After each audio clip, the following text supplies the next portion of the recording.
Hello दोस्तों, हम आज एक बड़े ही इम्पोर्टेंट भाग को विज्ञान के पढ़ने जा रहे हैं और ये इम्पोर्टेंट भाग है परमाणु यानी कि एटम। इस विषय के बारे में आपने कक्षा 9 में, कक्षा 10 में, कक्षा 11 और 12 में भी पढ़ा होगा। और ये विषय इसलिए इतना महत्वपूर्ण है क्योंकि इसके बगैर पदार्थ की परिकल्पना भी नहीं की जा सकती। तो पदार्थ की परिकल्पना करने के लिए या पदार्थ को डिफाइन करने के लिए हमें परमाणु का ज्ञान होना चाहिए। इसके बेसिक पॉइंट से अगर हम स्टार्ट करें तो परमाणु है क्या? परमाणु किसी चीज़ का सबसे छोटा पार्ट है। इसे समझने के लिए बड़ी आसानी से हम एक प्रैक्टिकली प्रयोग भी कर सकते हैं। जैसे सपोज करते हैं कि हम एक पत्थर का टुकड़ा ले लेते हैं, ईंट का टुकड़ा ले लेते हैं। उस टुकड़े को हम तोड़ते हैं 2 टुकड़ों में, फिर उनमें से एक टुकड़ा ले लेते हैं और उस टुकड़े को भी हम क्या करते हैं और बारीक टुकड़ों में तोड़ते हैं। इस तरह से हम उसको बार बार तोड़ते जाएं। तो एक कंडीशन ऐसी आएगी जब हमें इतना बारीक टुकड़ा मिल जाएगा उसका कि उस टुकड़े को हम और ज़्यादा तोड़ नहीं पाएंगे और हम मान सकते हैं कि ये टुकड़ा परमाणु है। लेकिन विज्ञान इससे थोड़ा सा हट करते हैं। विज्ञान कहता है कि किसी पदार्थ का सबसे छोटा स्मॉलेस्ट पार्ट जो होता है वो परमाणु होता है। परमाणु के बारे में अगर बात की जाए तो भारत के बहुत सारे वैज्ञानिक रहे हैं, उन्होंने इसे डिफाइन किया और दुनिया भर के बहुत सारे वैज्ञानिकों ने डिफाइन किया, लेकिन सैद्धांतिक रूप से कोई इसे समझाने में सफल नहीं हुआ। सबसे पहले सैद्धांतिक रूप से इसे समझाने का श्रेय डाल्टन को जाता है। डाल्टन ने बताया कि परमाणु जो है किसी भी पदार्थ का सबसे सूक्ष्मतम कण है और वो अविभाज्य है। अविभाज्य का मतलब है उसे हम टुकड़ों में तोड़ नहीं सकते। इसी के साथ साथ डाल्टन ने यह भी बताया कि अगर एक प्रकार का पदार्थ है तो उसके सभी परमाणुओं के जो गुण होंगे वो समान होंगे। ठीक इसी तरह से भिन्न भिन्न परमाणुओं के जो गुण होंगे वो भिन्न भिन्न होंगे। इसी पर डाल्टन का जो सिद्धांत है, जिसे हम डाल्टन का परमाणु सिद्धांत कहते हैं, वो आधारित है। डाल्टन के परमाणु सिद्धांत के अनुसार ये बताया गया है कि परमाणु किसी भी पदार्थ का अविभाज्य कण है और सबसे सूक्ष्म कण है। साथ ही साथ एक पदार्थ के परमाणु के जितने भी गुण होंगे वो समान होंगे और अगर हम भिन्न भिन्न पदार्थ ले लें तो उनके परमाणुओं के गुणों में भिन्नता पाई जाएगी। बहुत समय तक ये विचार रहा कि परमाणु किसी भी पदार्थ का सबसे छोटा स्मॉलेस्ट पार्ट है और इसे विभाजित नहीं किया जा सकता। लेकिन आगे चल करके अनेक प्रयोग हुए और इन प्रयोगों के जरिए से ये सिद्ध कर दिया गया कि परमाणु को भी विभाजित किया जा सकता है। अगर हम परमाणु को विभाजित करने की बात करें तो परमाणु को हम मूल कणों में विभाजित कर सकते हैं, जिन्हें हम 2 कैटेगरी में विभाजित कर सकते हैं, स्थायी और अस्थायी। स्थायी मूल कण वो होते हैं जो सभी परमाणुओं में सामान्यतः मौजूद होते हैं और अस्थायी मूल कण कौन से होते हैं? जो सभी परमाणुओं में सामान्यतः मौजूद ना हो। अगर हम स्थायी मूल कणों की बात करें तो इनमें आ जाते हैं इलेक्ट्रॉन, प्रोटॉन और न्यूट्रॉन। दोस्तों, इनके बारे में आप लोगों को पता होगा कि इलेक्ट्रॉन, प्रोटॉन और न्यूट्रॉन, थोड़ा सा इसको थ्योरिकल समझते हैं। सबसे पहले बात आती है परमाणु की। परमाणु यानी कि एटम। तो परमाणु क्या है? किसी भी पदार्थ का सबसे सूक्ष्म कण। पदार्थ का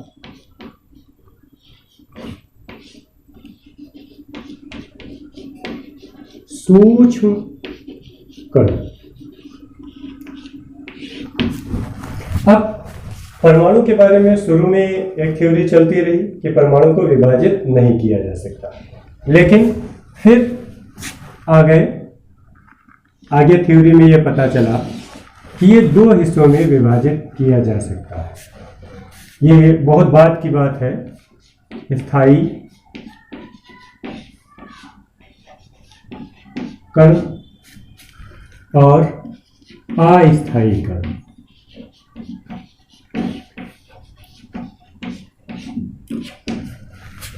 स्थायी कणों की अगर हम बात करें तो इन्हें भी तीन हिस्सों में बांटा जा सकता है। पहला प्रोटॉन, दूसरा न्यूट्रॉन और तीसरा इलेक्ट्रॉन। प्रोटॉन धनावेशित होता है, न्यूट्रॉन के ऊपर कोई भी चार्ज नहीं होता है और इलेक्ट्रॉन ऋणावेशित होता है। आगे चल करके थ्योरी में ये पता चला कि इन स्थायी मूल कणों से मिलकर के ही परमाणु की संरचना हुई है। इन कणों की खोज को याद रखने की एक ट्रिक भी है कि इन्हें किसने खोजा।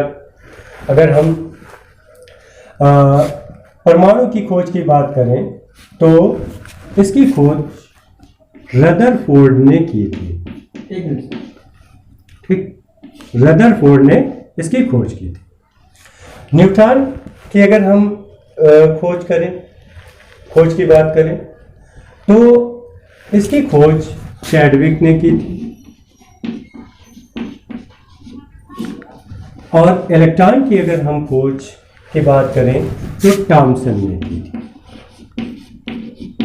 लेकिन ये चीज़ याद रखना इतना सरल काम नहीं, तो इसके लिए एक कोड वर्ड यूज़ किया जाता है जनरली, बहुत सारी जगहों पर हो सकता है आपने इसे देखा भी हो। ईंट पर नचे। E for electron, T for Thomson, यानी कि इलेक्ट्रॉन की खोज थॉमसन ने की।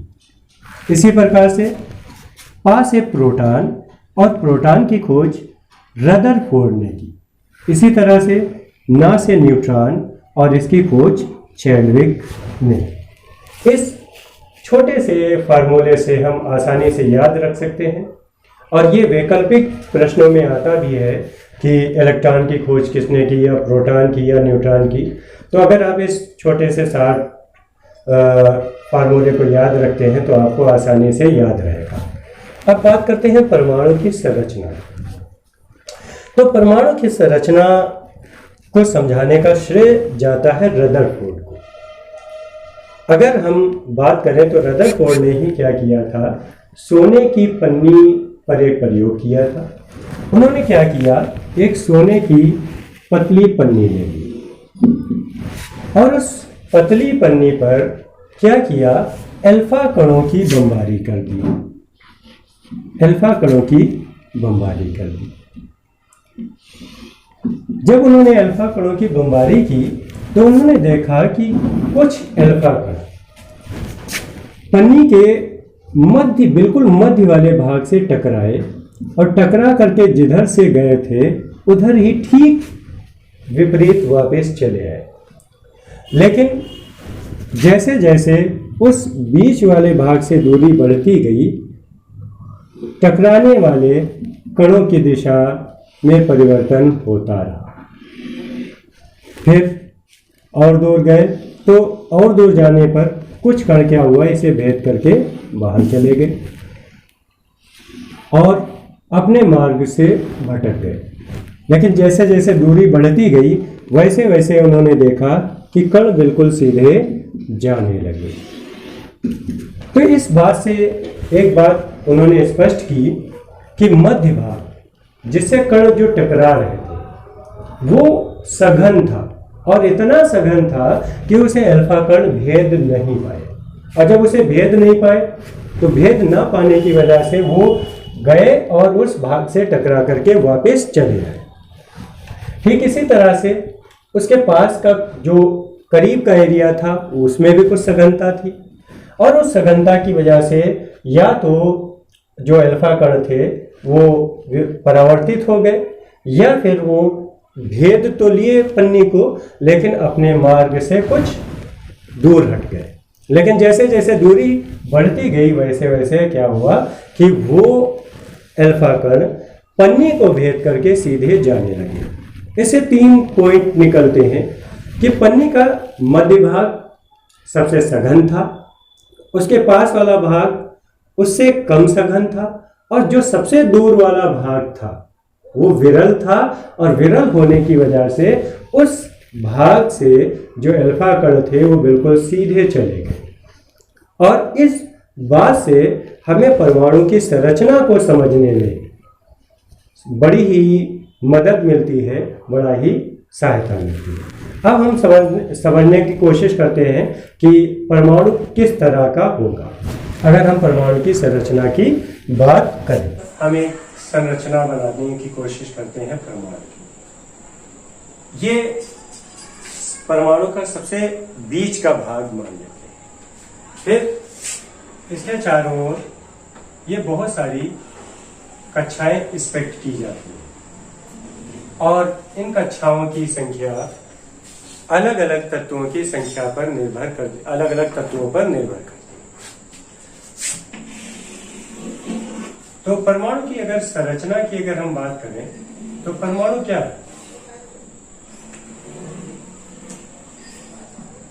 एक ऐसी संरचना है जिसका मध्य भाग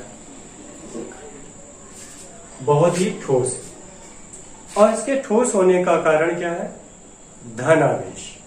और धन आवेश से मतलब क्या है कि किसी भी परमाणु का जो समस्त, लगभग समस्त जो धनावेश होता है वो इस नाभिक में मौजूद होता है। धनावेश के बारे में हम पढ़ चुके हैं कि धन आवेश को हम प्रोटॉन कहते हैं। तो यहाँ पर जितने भी प्रोटॉन होंगे वो नाभिक के अंदर मौजूद होंगे। प्रोटॉन के साथ साथ जो न्यूट्रॉन होंगे वो भी नाभिक के अंदर मौजूद होंगे, और बचे हुए मूल कण यानी कि इलेक्ट्रॉन इस नाभिक के चारों ओर घूमेंगे।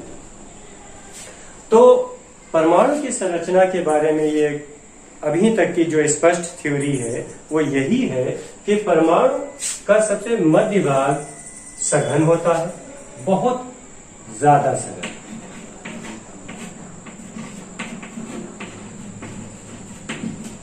बहुत सघन होता है। बहुत सघन से मतलब क्या है? एकदम ठोस। और इसके चारों ओर बहुत सारी कक्षाएं होती हैं। इन कक्षाओं को ये कहलाती हैं कक्षाएं, और ये पार्ट जो सघन भाग होता है इसे हम कहते हैं नाभिक। तो इस हिसाब से हम ये समझ सकते हैं कि एक परमाणु की संरचना नाभिक और कक्षाओं से मिलकर के होती है। नाभिक के अंदर प्रोटॉन और न्यूट्रॉन होते हैं, और कक्षाओं में बहुत सारे इलेक्ट्रॉन घूमते रहते हैं। और यहीं पर परमाणु की संरचना का ये पार्ट खत्म करते हैं। आगे चल करके इस पार्ट के बारे में विस्तृत जानकारी के लिए अगले वीडियो में बात करेंगे।